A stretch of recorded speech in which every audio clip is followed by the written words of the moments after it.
Paz, Senhor, meus irmãos em Cristo Jesus, obrigado por estar aí. Estamos iniciando mais uma aula, hoje a lição número 4. Quem vos fala é o professor Ronald, do Instituto Teológico Metanoia. Obrigado por estar aí. E você que não se inscreveu ainda, inscreva-se no nosso canal, compartilhe, seja abençoado, faça bom uso dos slides que dispomos aí abaixo desse vídeo, para que você use na tua lição no domingo na Escola Bíblica Dominical. Aliás, eu quero agradecer, estamos com mais de 5.000 inscritos em 18 países. Muito obrigado a você que está inscrito, muito obrigado a você que compartilha, e eu espero estar ajudando você com estas pré-aulas. Hoje a nossa lição tem como tema o altar do holocausto. Nosso texto áureo está em Hebreus 10, 22, onde nos diz: cheguemo-nos com verdadeiro coração e inteira certeza de fé, tendo o coração purificado da má consciência e o corpo lavado com água limpa. Amém? Então, Hebreus 10, 22, nos convidando a entrar com inteira certeza de fé na presença do Senhor. A nossa verdade aplicada está escrito: na cruz o Senhor Jesus Cristo purificou-nos de todos os pecados, tornando-nos aceitáveis diante de Deus. Os objetivos da lição são 3. 1. Conceituar o altar do holocausto. 2. Explicar as 4 pontos do altar e o sentido da redenção. E 3. Pontuar que o altar do holocausto é uma imagem do Calvário. O texto tem Êxodo 27, 1, 2, 6 e 7. Por favor, leia aí com calma. Vamos para a introdução. A introdução diz: qual era o caminho que o pecador percorria para ter seus pecados perdoados? Então, nesta lição, esperamos que o Espírito Santo fale ao teu coração, edifique a tua vida. Vamos tentar aprender, com esta lição, como nos aproximar de Deus com tranquilidade. Então vamos ver na primeira parte o altar do holocausto, depois o modelo do altar e seus materiais. O holocausto, a palavra holocausto significa ascendente, ou aquilo que sobe. Então, quando ao ser queimada a oferta, a fumaça do holocausto exalava um cheiro especial que subia pelos ares. Aí nós vamos ver então que o altar do holocausto é o primeiro móvel a ser visto pelo ofertante. Bom, então a primeira coisa que nos mostra aqui, que este cheiro suave que subia ao Senhor, o fato de ser queimado aquele sacrifício, mostrava que realmente estava sendo, havia morto um substituto em lugar do pecador e estava sendo ofertado a Deus. Então, quando a pessoa entrava no átrio do tabernáculo, a primeira coisa que ele enxergava, que ele via, era o altar de holocaustos. O modelo do altar e seus materiais. O altar era quadrado, seu lado interno era produzido com madeira de acácia e revestido com uma grossa camada de bronze. Nós vamos ver aqui duas questões importantes. Primeiro, o altar do holocausto indica o caminho de salvação para o pecador. Ali, Jesus pagou o salário do pecado. Veja, meu amado irmão, nós queremos perceber aqui algo interessante, quando se entrava no átrio, já estava lá o altar, ou seja, estava claro que para chegar-se a Deus precisava se colocar em dia, vamos dizer assim, aquilo que o pecador devia a Deus, pois o pecador, ele quebrou a lei, ele infringiu a lei de Deus, por consequência, ele deve algo a Deus, e aí que nós vemos que o salário do pecado é a morte. Então, quando Jesus morre, na cruz, ele paga o salário do pecado que era para nós pagarmos. Isto é, o caminho da salvação agora está liberado, o salário está pago. ok? Mas vamos ver durante a lição algo a mais para frente. Os chifres indicam um símbolo de poder, autoridade e proteção. Então aqui nós vemos que quando nós aceitamos Jesus, aceitamos o sacrifício que Ele fez por nós, agora o pecado, o diabo, ele perde a autoridade sobre a nossa vida, perde o poder, porque nós estamos debaixo da autoridade do Cristo, estamos debaixo do poder do Senhor, da autoridade do Senhor, da proteção do Senhor. Antes, no pecado, nós éramos escravos do pecado, nós estávamos debaixo do poder e autoridade do pecado, ele nos dominava. Então, quando aceitamos Jesus, nós somos livres deste poder, desta influência maligna. As 4 pontas do altar e o sentido da redenção. As 4 pontas é a propiciação, as 4 pontas é a substituição, as 4 pontas é a reconciliação e as 4 pontas é a redenção. Nós vamos ver esses 4 pontos agora. Bom, de modo geral, a imagem das 4 pontes do altar de holocaustos apresenta-se nessa perspectiva quando analisamos o sentido de redenção contido nelas. Então, este sacrifício, ou este altar, como tem seus chifres, você pode ver aqui, nos cantos, tem os chifres aí, então nos mostra, como Deus trabalha ao nosso favor na redenção. As 4 pontos é a propiciação. Propiciação é tentar obter de alguém sua boa vontade, torná-lo favorável, aplacar a sua ira com sacrifício. Então a palavra propiciação significa isto. Nesse contexto seria um modo de readquirir o favor de Deus. Agora, quando falamos readquirir o favor de Deus, eu quero lembrar a você que o que faz que readquiramos o favor de Deus não é o meramente oferecer sacrifícios, ou seja, não é o sacrifício simplesmente, puramente ele, que nos faz adquirir ou readquirir o favor de Deus. A Bíblia em Hebreus 11:6 nos deixa claro, bem enfático, dizendo que a fé é necessária. Diz que sem fé é impossível agradá-lo. Então, cuidado com você confundir que Deus está querendo sacrifícios para ele ser ou para você readquirir o favor de Deus, ou que no Antigo Testamento o sacrifício fazia que nós readquiríssemos, ou que aquelas pessoas readquirissem o favor de Deus. Não, Senhor, a Bíblia não diz isso. Veja o que disse o profeta Isaías no capítulo 1, versículo 11: de que me serve a mim a multidão de vossos sacrifícios, disse o Senhor. Já estou farto dos holocaustos de carneiros e da gordura de animais cevados.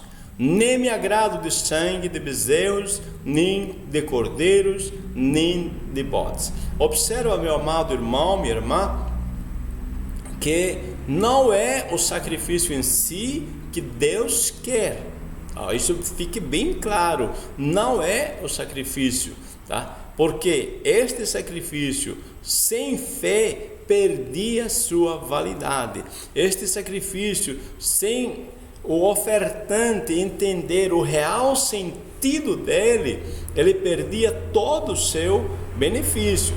No ato de realizar o sacrifício, o ofertante deveria crer, esta é a essência, crer que o seu pecado estava provocando a morte do ser vivo, ou seja, o salário do pecado, que é a morte, estava sendo efetuado. Por quê? Porque eu pequei, então eu creio que quando eu estou ofertando esse sacrifício, quando está sendo executado esse animal, tá? Então eu estou me tornando propício a Deus, ou seja, eu estou readquirindo o favor de Deus, porque eu creio, tá? Isso tinha que estar na mente das pessoas. Eu creio que o meu pecado gera morte e um substituto está morrendo em meu lugar. Quando a pessoa levava o sacrifício, mas perdendo essa noção que era o seu pecado que estava gerando a morte deste ser vivo, tá? Então Deus não aceitava. Então, o que aconteceu muito durante um período no Antigo Testamento, tá? No início eles têm em mente claramente isto, mas depois eles perdem esta noção. É quando Deus disse: de que me serve a multidão dos vossos sacrifícios? Você entendeu? Tá? É a mesma coisa também no Novo Testamento. Paulo, em 1 Coríntios capítulo 11, ele diz que aqueles que comem do corpo de Cristo sem discernir, eles comem para a própria condenação. Ou seja, simplesmente você comer, participar da Santa Ceia, Paulo está dizendo, não traz benefício nenhum se você não crer que Jesus morreu por teus pecados, porque a essência, tá, do benefício do sacrifício está nisto, em que criamos que Cristo morreu por nossos pecados. Um substituto, um ser vivo morreu em nosso lugar, ok? Então essa é uma questão bem séria para você entender. Quando falamos ainda sobre os 4 pontos e a substituição, em Levíticos 1, versículos 2 e 4, diz: quando algum de vós oferecer oferta ao Senhor, oferecerá a sua oferta de gado e porá a sua mão sobre a cabeça do holocausto, para que seja aceito a favor dele para a sua expiação. Eu quero que você entenda aqui, quando diz quando algum de vós, tá, está falando que qualquer pessoa que ofertasse o sacrifício é quem impunha as mãos.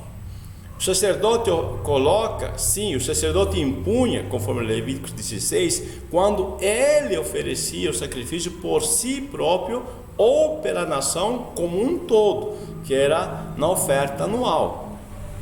Mas no dia a dia, tá, se eu pecasse, por exemplo, tá, eu pequei, eu vou levar meu sacrifício, o sacerdote levava meu animal, né, seja um bode, uma ovelha, e eu colocava a mão em cima da oferta, isso que está dizendo Levítico 1, e porá sua mão sobre a cabeça do holocausto, tá? Eu tinha que colocar minhas mãos sobre o animal, sobre a cabeça do animal, e eu confessava que o meu pecado, né, eu confessava o meu pecado, fazendo-me entender justamente isto, que o meu pecado estava gerando a morte deste animal.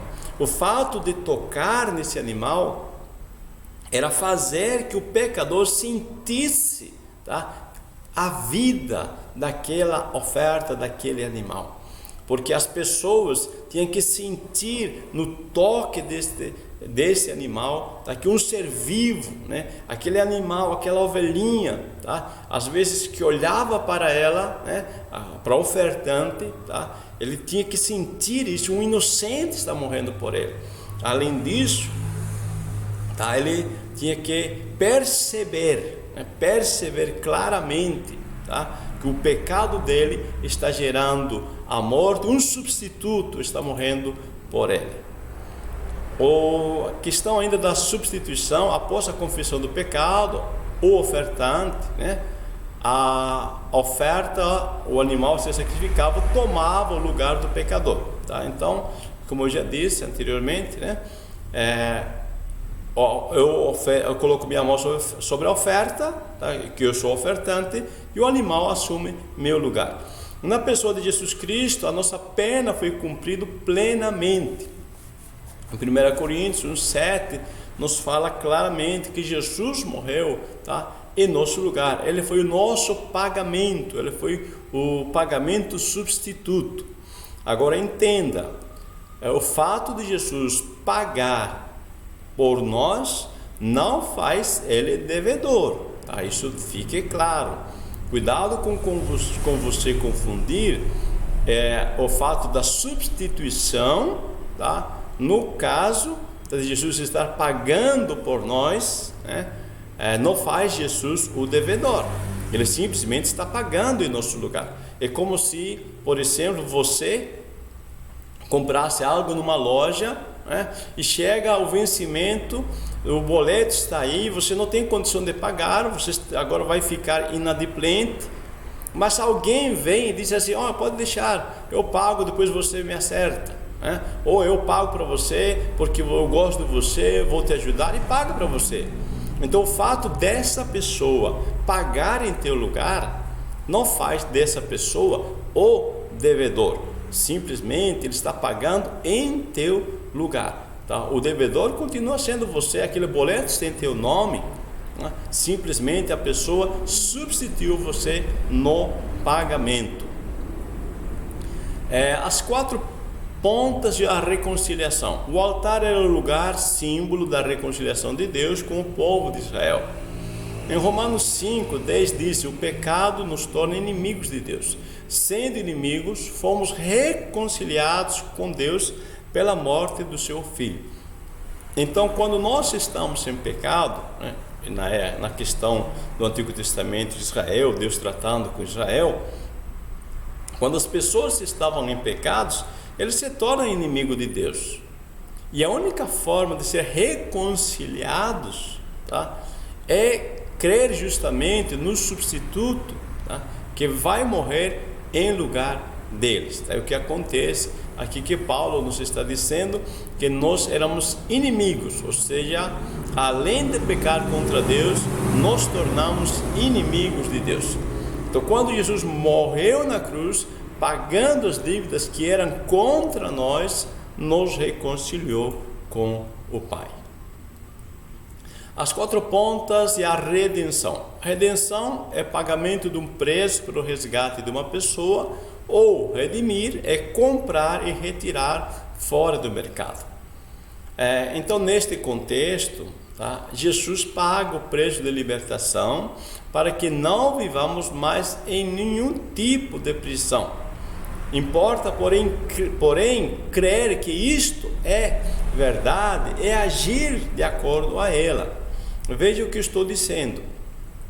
Há 2000 anos atrás, Jesus pagou o preço pela tua libertação, não importa de que tipo de prisão seja um vício, seja uma questão de hábitos maus, seja qualquer tipo de pecado, qualquer situação, tá, que te oprima, Jesus te libertou.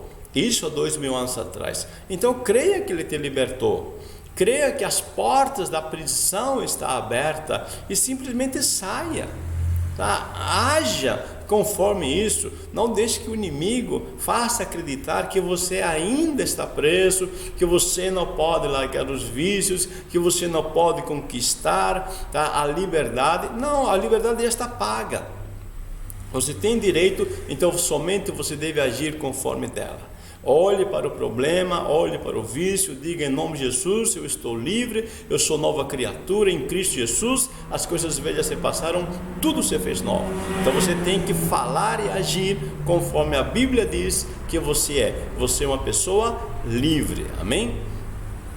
O altar do holocausto é a imagem do Calvário, um lugar de sacrifício e também um lugar de punição.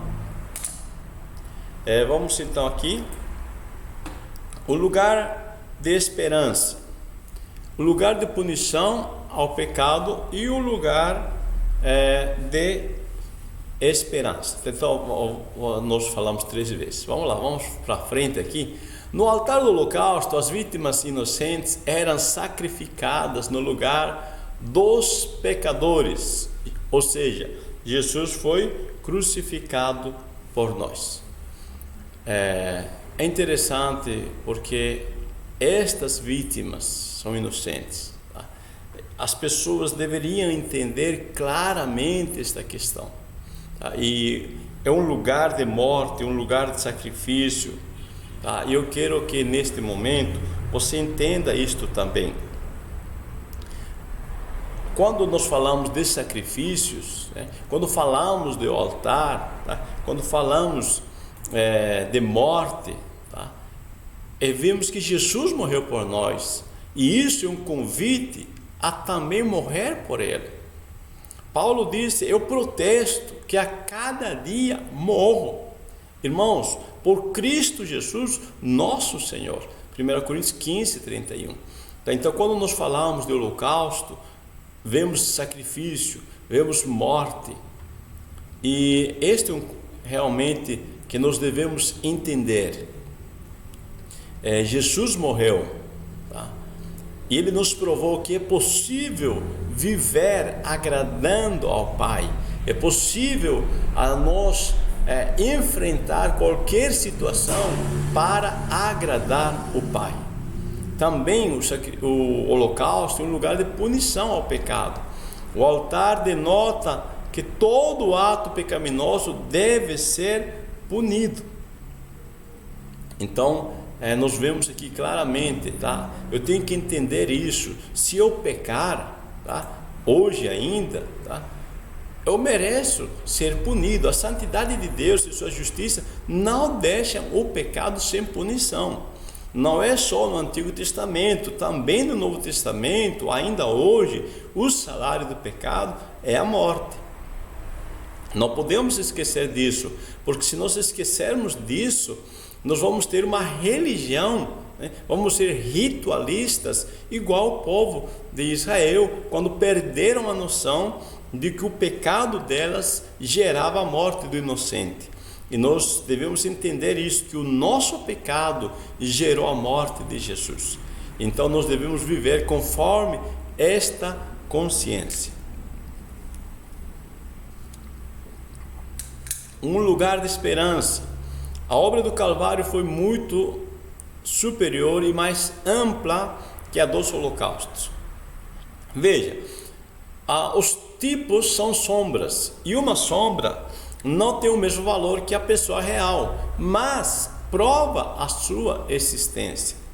Então, quando nós falamos que os holocaustos, né, do Antigo Testamento são inferiores, no caso, à obra do Calvário, queremos dizer isso, que no Antigo Testamento aqueles sacrifícios eram o que? Eram essa sombra, tá? Você vê aqui, eram sombras, tá? Cordeiros, novilhos, cabritos, rolinhas, todos os sacrifícios são sombras que apontam o que? A existência do real, tá? Então Jesus, tá, vai vir morrer, tá? Mas quando eu creio, mesmo no Antigo Testamento, preste atenção no que estou falando, mesmo no Antigo Testamento, eu creio que Jesus vai morrer, ou um substituto vai morrer em meu lugar. Isso fica claro na sombra. Eu sei que existe, Deus disse, então existe um substituto preparado para mim. Quando eu creio no que Deus disse, eu estou justificado, estou perdoado. O que nos justifica é crer naquilo que Deus disse. O Calvário é um lugar de esperança.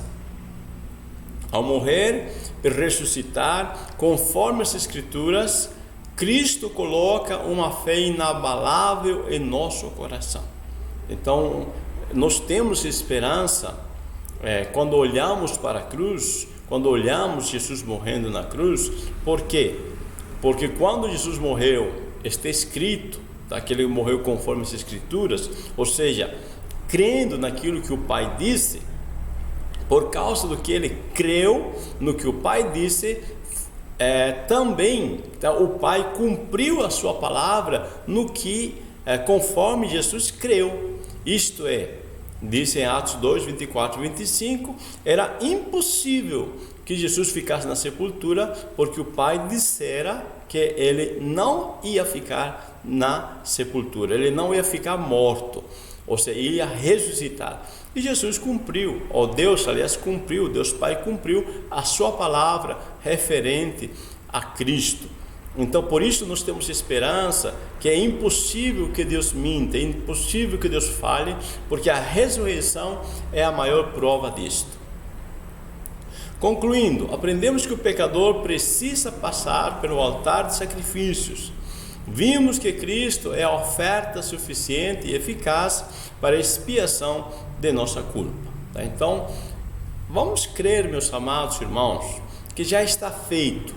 Tá? O sacrifício foi feito. Quando eu creio, eu me beneficio de tudo que esse sacrifício trouxe para mim.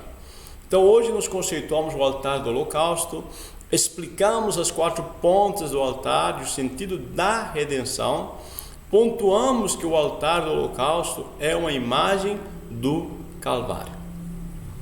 Que Deus abençoe você, meu irmão, minha irmã, tá? Fique claro, tá? Que é essencial entender que o sacrifício, tá, em nosso lugar só vai nos beneficiar quando nós cremos de fato que nosso pecado gera a morte de Jesus, de uma pessoa inocente, em nosso lugar, tá? E nós então devemos ser gratos a Ele por este sacrifício. Deus te abençoe, uma boa escola dominical. Você que não se inscreveu em nosso canal, inscreva-se em nosso canal, seja abençoado, compartilhe o vídeo e abençoe vidas. A paz do Senhor, muito obrigado, uma boa escola dominical para você.